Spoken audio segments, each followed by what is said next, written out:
किस्त नंबर 2। प्यारे बाबा, मैं जानता हूं इस खत के लिफाफे पर मेरा नाम देखकर आप चौंके होंगे। फिर बहुत देर तक आपने इस लिफाफे को खोला नहीं होगा। मेरा नाम देखते रहे होंगे और आपको सब कुछ याद आता रहा होगा जो मैं आपसे कहकर गया था और जिस पर मैं आपसे नादिम हूं। आपने सोचा होगा खत खोले बगैर लिफाफे को फाड़ कर फेंक दें, मगर यह आपसे हो नहीं सका होगा क्योंकि मैं आपका इकलौता बेटा हूं, ताहा अब्दुल आला, जिसे आपने मेरी मां के जाने के बाद चिड़िया के बच्चे की तरह तने तन्हा पाला और जिसके लिए आपने अपनी जिंदगी वक्फ कर दी। लिफाफा फाड़ कर फेंक देते तो भी दोबारा टोकरी से निकालकर कागज के टुकड़ों को जोड़ लेते। दिल तो नहीं है ये कि टूट कर न जुड़ता। क्या लिखूं आपके नाम इस खत में? अपनी शर्मसारी, अपनी निदामत या अपनी बेबसी? बाबा आपको छोड़कर गया था पर आपसे कटकर रहा नहीं जा रहा। आप याद आते रहते हैं, ज्यादा नहीं बस हर सांस के साथ। आपका दिल दुखाया है पर मेरे पास उसके अलावा और कोई चारा नहीं था। क्या करता? आपको छोड़कर कम से कम जिंदा तो रह रहा हूं। हुस्ने जहां को छोड़ देता तो यह भी ना कर पाता। खत पढ़ रहे होंगे तो हुस्ने जहां के नाम पर आपके माथे पर बल आया होगा। मैं जानता हूं आप अब भी उसके लिए अपना दिल बड़ा नहीं कर पाए होंगे। मैंने जिंदगी में पहली बार आपको किसी से नफरत करते देखा है, और वो भी उससे जिससे मुझे मोहब्बत है। मुझे तो अंदाजा ही नहीं था बाबा आप नफरत नाम की किसी शय से वाकिफ भी हैं। आप तो अल्लाह से मोहब्बत करते हैं और अल्लाह की कायनात से, और इस कायनात में एक हुस्न जहां भी है जिसे अल्लाह ने दुनिया में पैदा करके उसको मेरे दिल में रख दिया है। वो वैसी ही रूह रखती है जैसी आप और मैं, वैसा ही दिल जैसा आप और मैं। फिर बाबा आप मुझे हुस्ने जहां से मोहब्बत करने के लिए माफ क्यों नहीं कर सकते? मेरे बस में होता उसे प्यार ना कर पाना तो मैं ना करता। मेरे बस में होता उससे तर्के ताल्लुक करना तो मैं कब का कर चुका होता। पर मेरे बस में कुछ भी नहीं, उसे दिल से नहीं निकाल पाता, आपको दिमाग से। और मैं आजकल दिल और दिमाग की इस जंग में सिर्फ एक बेकार वजूद बनकर रह गया हूं। आपकी बद्दुआएं लग रही हैं मुझे। मैं जानता हूं ये पढ़ते हुए आप बेकरार हुए होंगे क्योंकि आप तो मुझे बद्दुआ दे ही नहीं सकते ना। लेकिन आपका दिल दुखाया है तो यह कैसे मुमकिन है अल्लाह नाराज ना हुआ हो मुझसे? अब अल्लाह का नाम नहीं लिख पाता मैं। लिखता भी हूं तो वो नाम मेरी रूह से नहीं बस हाथों से लिखा जाता है। लोग मेरे हाथ से बनी खत्ताती को अब नहीं देखते। दंग होना तो दूर की बात है और खरीदना तो उससे भी दूर की बात। मैं जानता हूं आप कहेंगे दिल में हुस्ने जहां बसाकर अल्लाह का नाम लिखोगे तो यही होगा। शायद शिर्क कर बैठा हूं मगर तौबा की तौफीक भी नहीं हो पा रही। ताहा अब्दुल आला बड़ी तकलीफ में है आजकल। अल्लाह को पुकारता हूं तो वो नहीं सुनता। आपको पुकार रहा हूं क्योंकि अल्लाह आपकी हमेशा सुनता है। उसे कहें ताहा को माफ कर दे, ताहा के दिल से हुस्ने जहां मिटा दे, वहां अपना ठिकाना बनाए। ताहा के हाथों और रूह को इस काबिल रहने दे कि वो अल्लाह के नाम लिखे तो लोगों के दिलों को मोम कर दे। अल्लाह की किब्रियाई के खौफ से मुनव्वर करे अल्लाह की मोहब्बत के नूर से। पर यह तभी होगा जब आप ताहा को माफ करेंगे। बाबा मुझे माफ कर दे, आपका नाफरमान बेटा ताहा अब्दुल आला।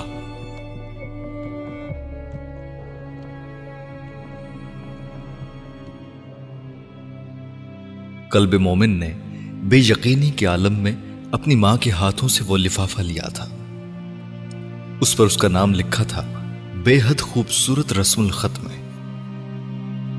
اللہ تعالیٰ کی ہینڈ رائٹنگ کتنی خوبصورت ہے۔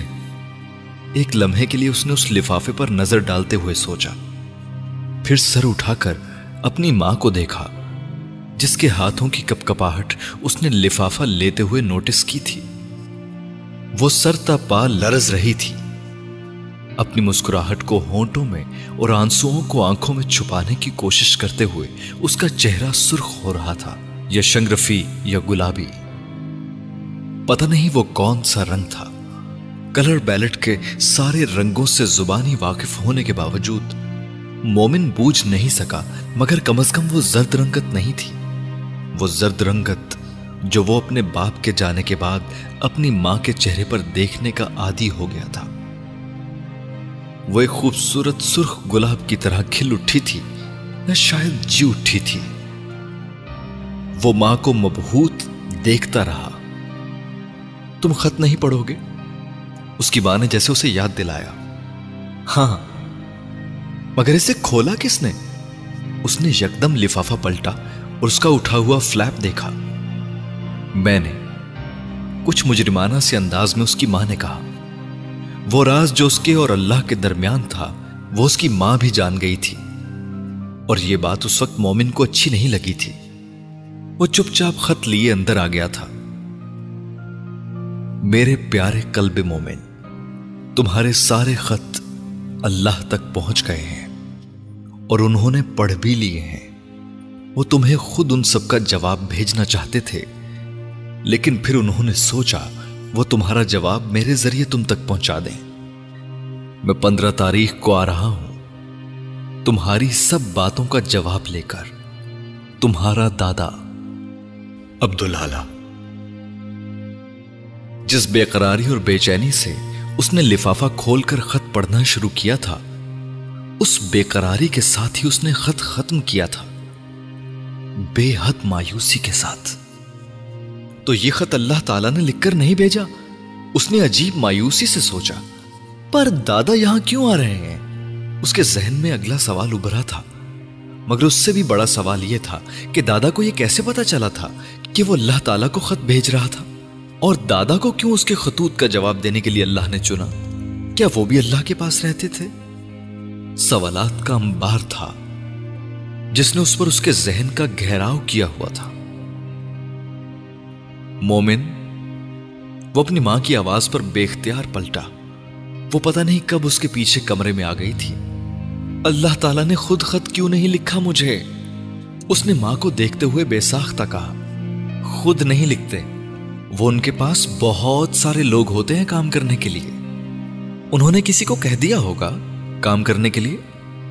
اس کی ماں نے اس کے ہاتھ میں پکڑا خط اس کے ہاتھ سے لے کر اسے بڑی بے احتیاط سے تہہ کر کے لفافے میں ڈالتے ہوئے کہا، انہوں نے دادا سے کہا ہے۔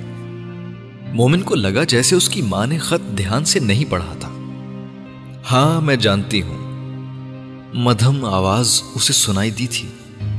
اس کی ماں اب خط کو اس کی سٹڈی ٹیبل پر رکھتے ہوئے اس پر ایک پیپر ویٹ رکھ رہی تھی۔ ایک لمحے کے لیے مومن کو خیال آیا وہ ماں کو بتا دے کہ اس نے خط میں اپنے باپ کو بھیجنے کا کہا تھا۔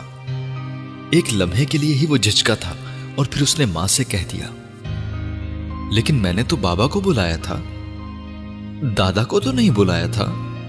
اس کے شکوے کا جواب اس کی ماں نے ایک پراسرار مسکراہٹ سے دیا تھا، مگر اس مسکراہٹ کے ساتھ اس کی آنکھوں میں بہت سارے بجلی کے قمقمے سے روشن ہوئے تھے۔ وہ بھی تو آ رہے ہیں۔ وہ ساکت ہوا، پھر خوشی سے بے قابو، آپ کو کیسے پتا چلا؟ مومن بے اختیار چلایا تھا۔ جواب میں ایک اور مسکراہٹ آئی تھی اور پھر ایک ہنسی۔ اس نے باپ کے جانے کے بعد آج پہلی بار ماں کو کھل کھلا کر ہنستے سنا تھا، سرخ ہوتے چمکتے چہرے کے ساتھ۔ مومن کو یقین آ گیا تھا کہ اللہ تعالیٰ واقعی اس کے بابا کو بھیج رہے تھے، اور وہ بھی اس کے دادا کے ساتھ جن سے وہ کبھی نہیں ملا تھا۔ مگر اس سے بھی زیادہ ناقابل یقین بات یہ تھی کہ اللہ تعالیٰ کو اس کے سارے خط مل گئے تھے اور انہوں نے اس کے خط پڑھ بھی لیے تھے۔ اس کی ماں कमरे से जा चुकी थी और मोमिन वहीं खड़ा था, अपने दिल की धड़कनों को गिनता। वो कल स्कूल में सबको बता सकता था कि वो अल्लाह ताला को जो खत लिखता था वो अल्लाह को मिल गए थे और उसे उनका जवाब भी मिलने वाला था, मगर उससे पहले उसे एक काम करना था। वो भागता जा रहा था, फूले हुए सांस के साथ, खेतों में लहलहाती हुई सब्ज फसल के बीचों बीच उस पगडंडी पर जो उस जंगल की तरफ मुड़ रही थी। उसकी साइकिल का टायर पंक्चर था और मोमिन कल तक इंतजार नहीं कर सकता था। सारे देव, जिन, भूत, चुड़ैलें उसे सब भूल चुकी थीं, जो उस जंगल में कहीं ना कहीं बसते थे और जिनसे पूरा कस्बा बच्चों को डराता था। याद था तो उसे वो लेटर बॉक्स याद था जिसमें डाले हुए खत अल्लाह तक पहुंच गए थे और वो तस्दीक चाहता था कि ये सब झूठ नहीं था। उसकी मां की कोई तिफले तसल्ली भी नहीं थी। लेटर बॉक्स वहीं पड़ा था जहां उसने रखा हुआ था, उस सूखे हुए दरख्त के गिरे हुए तने पर जो मुसलसल होने वाली बारिशों में उसी तने की तरह नमी से गीला था। मोमिन चलते हुए तने के पास आया और बेताबी से उसने लेटर बॉक्स को दरख्त के तने पर लिटाया और उसका नीचे वाला वो हिस्सा खोला जिसको खोलकर खत निकाले जाते थे। लेटर बॉक्स बिल्कुल खाली था। उसके 30 के 30 खत अल्लाह तक पहुंच चुके थे। मोमिन का दिल चाहा वो बेख्तियार उछले, चीखे और चिल्लाए या फिर थोड़ा सा डांस कर ले। तो जो जवाब उसके पास आया था वो अल्लाह ही की तरफ से आया था। उसने अपने मुंह पर हाथ रखकर जैसे अपने खुले हुए होंठों और खिल खिल पड़ती मुस्कुराहट को बैक वक्त छुपाया। लेटर बॉक्स का निचला हिस्सा बंद किया, उसे सीधा करके तने पर रखा, एक बार फिर मुस्कुराया, पलटा और बर्क रफ्तारी से दोबारा भागने लगा। पैरों के नीचे आने वाले दरख्तों के खुश्क और सब्ज पत्तों ने इस बार कोई चुरमुराहट नहीं की थी क्योंकि वह सब बारिश के पानी में भीगे हुए थे। अलबत्ता जहां जहां भागते हुए मोमिन के कदम पड़ रहे थे वहां वहां पैरों के निशान गढ़ों की शक्ल में पड़ रहे थे।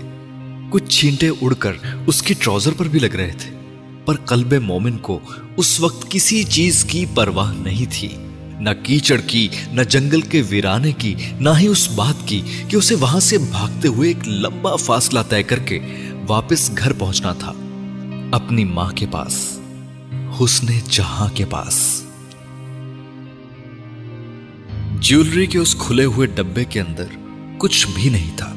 जो कुछ था उस डब्बे के गिर्द ड्रेसिंग टेबल पर बिखरा पड़ा था और ड्रेसिंग टेबल के सामने हुस्ने जहां बैठी आईने में अपना अक्स देख रही थी। सर पर जूड़े की शक्ल में लपेटे हुए बालों को उसने हेयर पिन निकालते हुए खोला था। वो सर से कंधों तक आए, फिर कंधों से नीचे उसकी कमर से लिपटते हुए गिरते चले गए। बिस्तर पर लेटा हुआ कल्बे मोमिन करवट लिए खुली आंखों से हुस्ने जहां को देखता गया था। उसकी मां बेपनाह खूबसूरत थी। उसने बहुत लोगों से सुना था और उन लोगों में उसका अपना बाप भी था, और अब एक बार फिर वो अपनी मां को उसी तरह उस आईने के सामने बैठा देख रहा था जिस तरह वो उसके बाप के जाने से पहले कभी कभार बैठकर तैयार हुआ करती थी, श्रृंगार करती थी, जेवर पहनती थी और हुस्ने जहां बन जाती थी। फिर उसकी मां नहीं रहती थी क्योंकि उस पर किसी की नजर ठहरती ही नहीं थी, मगर ऐसा कभी कभार होता था, किसी त्योहार पर, किसी खास दिन, या तब जब वो या उसका बाप किसी बात पर बहुत खुश होते थे। अपने बाप के जाने के बाद मोमिन ने कभी उसे श्रृंगार करते नहीं देखा था। जेवर पहनना तो दूर की बात थी, उसने कभी अपनी मां को इस आईने के सामने बैठा भी नहीं देखा था जिसके सामने वो रात की उस पहर बैठी हुई थी। वो रात के इस पहर उसके स्टडी टेबल पर बैठकर रोते और सिसकते हुए वो खत लिखा करती थी जिसे वो उस अलमारी वाले डब्बे में डाल देती थी। मोमिन को यह नहीं पता था कि वो उन खतों में क्या लिखती थी, मगर यह जरूर पता था कि वो ये खत किसी को लिखती थी, उसके बाप ताहा अब्दुल आला। मम्मी, आपके पास कितने ज्यादा जेवर हैं। वो बहुत देर बिस्तर पर खामोश लेटा नहीं रह सका। उठकर हुस्ने जहां के पास चला आया था और ड्रेसिंग टेबल पर बिखरे हुए जेवरात में से एक हार उठाते हुए उसने कहा था। हुस्ने जहां अपने कानों में झुमके पहन रही थी, उसकी बात पर एक लम्हे के लिए जैसे वो ठिठकी थी, फिर बेख्तियार मुस्कुराई। सब नकली हैं, उसने जैसे मोमिन को बताया, मगर उसने उसकी बात पर गौर नहीं किया था। वो उस वक्त उस खूबसूरत इमिटेशन ज्वेलरी के साथ खेलने में मसरूफ था। आप हमेशा ऐसी रहा करें, उसने मां से यकदम फरमाइश की, एक झूमर उसके माथे के ऊपर बालों में लटकाते हुए। कैसे? वो हंसी, ऐसे खूबसूरत और खुश। मोमिन को जितने आसान अल्फाज में उसे समझाना आया था, उसने समझा दिया था।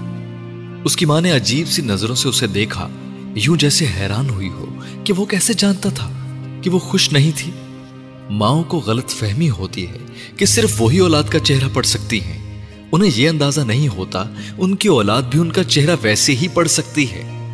तुम्हारे बाबा आ रहे हैं, अब हमेशा खुश और खूबसूरत रहूंगी, उसने मोमिन के बालों में उंगलियां चलाते हुए कहा।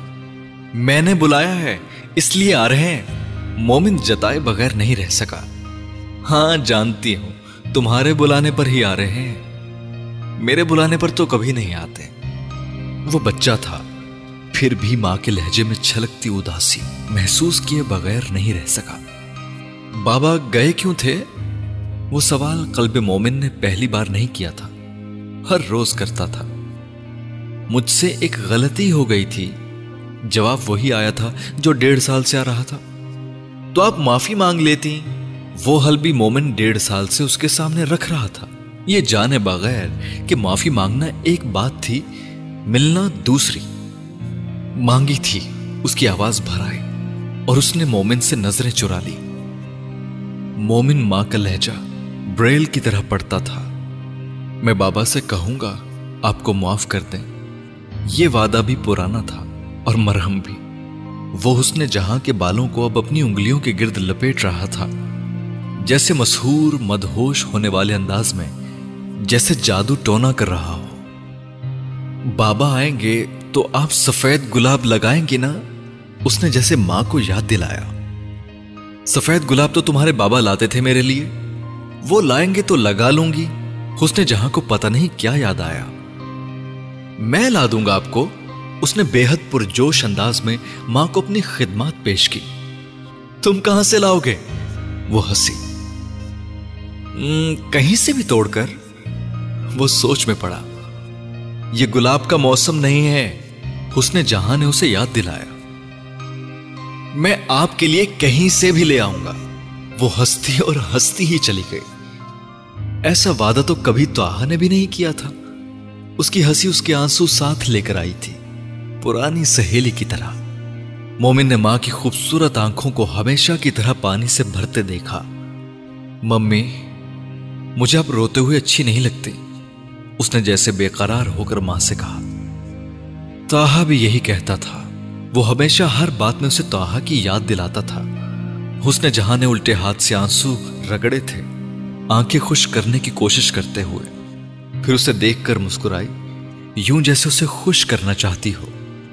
आप मुझसे ज्यादा प्यार करती हैं या बाबा से? कल्बे मोमिन ने उससे सवाल किया। वो ताहा के सामने भी उससे यही पूछा करता था। उसके जाने के बाद आज पहली बार उससे दोबारा पूछ रहा था। तुमसे ज्यादा बाबा से और बाबा से ज्यादा तुमसे। वो बेख्तियार हंसी। मोमिन ने बुरा मनाया, यानी ज्यादा किससे? उसकी तसल्ली नहीं हुई थी। जो मुझसे ज्यादा प्यार करता है उससे, हुस्ने जहां ने बेसाख्ता कहा। वो तो मैं करता हूं। हुस्ने जहां ने कल्बे मोमिन की आंखें देखी। क्या आंखें थी, क्या मासूमियत थी, क्या सच था और क्या एतराफ था। महबूब का इजहार मोहब्बत औरत दिल पर लिखती है, औलाद का इजहार मोहब्बत रूह पर। पहला कब्र तक जाता है, दूसरा आसमानों तक साथ लेकर जाती है। मम्मी मुझे नींद आ रही है। उसने मां के बालों को अपनी उंगलियों के गिर्द से खोलते हुए यकदम जमाई ली। वो उसे देखकर रह गई। अगर वो ना होता तो उसकी जिंदगी में क्या था? कुछ भी नहीं। वो कल्बे मोमिन को बिस्तर पर जाकर लेटते हुए देख रही थी। उन सारे नकली जेवरात में जो वो अपने इर्द गिर्द फैलाए बैठी थी, सिर्फ एक असली था उसके पास, कल्बे मोमिन। तो तुम्हारे बाबा आ गए तो फिर तुम क्या करोगे? स्कूल में उसके सबसे करीबी दोस्त ने लंच ब्रेक में उससे पूछा था। कल्बे मोमिन के बाप के वापस आने की खबर उसकी पूरी क्लास में गर्दिश कर रही थी। इस खबर के साथ कि कल्बे मोमिन ने अल्लाह को खत लिखकर अपने बाबा को बुलवाया था, वो दिनों में जैसे वहां स्टार बन गया था। फिर हम यहां से चले जाएंगे, मम्मी कहती हैं। उसने इत्मीनान से अपने दोस्त को बताया। और कहां जाओगे तुम लोग? उसके दोस्त ने कुरेदा। ये तो नहीं बताया मम्मी ने। कल्बे मोमिन ने सर खुजा कर कहा। तुमने अल्लाह से और क्या क्या मांगा है कल्बे मोमिन? उसके दोस्त ने चंद लम्हे बाद अपने लंच का सैंडविच खाते हुए बिलाखिर उससे वो सवाल पूछा जिसका उसे तजस्सुस था। कल्बे मोमिन ने होंठ भींच लिए। वो एक बात बता चुका था, सारी बातें नहीं बता सकता था। उस दिन वो घर आते हुए बेहद खुश था क्योंकि घर में बहुत कुछ बन रहा था। उसके बाबा का फेवरेट केक और फेवरेट डिश और मोमिन का फेवरेट डोनर कबाब। उसकी मां उस दिन उस स्टोर में काम पर नहीं गई थी जहां वो स्टोर कीपर थी। वो सुबह से उसके बाबा के इस्तकबाल की तैयारी में मसरूफ थी। मोमिन का ख्याल था वो घर पहुंचेगा तो बाबा वहां आ चुके होंगे, मगर ऐसा नहीं था। बाबा अभी भी नहीं आए थे और उसकी मां एक बेहतरीन लिबास पहने हुई थी। मम्मी, कल्बे मोमिन उसको दरवाजा खोलते ही देखकर अपना सवाल भूल गया था। उसने जहां को जैसे अंदाजा हुआ कि वो क्या पूछना चाहता था। बस वो आने वाले ही होंगे। मोमिन, तुम जल्दी से कपड़े तब्दील कर लो, मैं खाना बना रही हूं। वो कहते हुए वहां रुके बगैर अंदर गई और उसी रफ्तार से मोमिन भी अंदर गया था। कपड़े तब्दील करते हुए उसे कुछ ख्याल आया और वो मां के पीछे बावर्ची खाने में आ गया। मम्मी, वो जो आदमी हमारे घर आया था उसका क्या नाम था? काम करते हुए हुस्न जहां ने उसके सवाल को गौर से नहीं सुना। कौन सा आदमी? उसने मोमिन की तरफ देखे बगैर पूछा। जिसकी वजह से बाबा खफा होकर गए थे। हुस्न जहां साकत हो गई थी। साकत शायद छोटा लफ्ज था, वो बर्फ हुई थी। पलटकर उसने कल्बे मोमिन को देखा। वो 1.5 साल बाद भी उस शख्स को याद कर रहा था जिसकी वजह से ताहा वो सोच नहीं सके। मोमिन उसे देख रहा था जैसे अदालत के आगे कटहरे में खड़े मुजरिम को जज देखता है। तुम्हें सब याद है? वो उससे ये सवाल नहीं करना चाहती थी जो कर रही थी। मोमिन ने सर हिलाया। वो आगे बढ़ाई, घुटनों के बल जमीन पर बैठी, उसे दोनों कंधों से पकड़ा और कहा, वो कोई आदमी नहीं है, तुम सब कुछ भूल जाओ। वो उससे अजीब मिन्नत वाले अंदाज में कह रही थी। मोमिन ने सर इस बात में हिलाया, फिर उससे पूछा, वो दोबारा तो नहीं आएगा ना? उसके अंदाज में एक अजीब सा खौफ था, जैसे वो हर उस चीज को वहां आने से रोक देना चाहता हो जो उसके बाप को खफा कर सकती थी। कभी नहीं, हुस्न जहां ने बेख्तियार कहा। और इससे पहले कि वो कुछ कहता, बैरूनी दरवाजे की बेल बजी थी। मोमिन ने यकदम मां से अपने आप को छुड़ाया। बाबा आ गए। वो भागा था बैरूनी दरवाजे की तरफ और हुस्न जहां भी उसी तरह बाहर लपकी थी। 1.5 साल बाद वो उससे मिलने, उसे देखने जा रही थी जो उसका महबूब था। वो उससे खफा था और अब लौट आया था तो वो अजीब सरशारी और बेखुदी के आलम में थी। मोमिन ने दरवाजा खोला था और दरवाजे के सामने खड़े शख्स को देखकर वो साकित हुआ और ऐसा ही सकता उसके पीछे आती हुस्न जहां को हुआ था।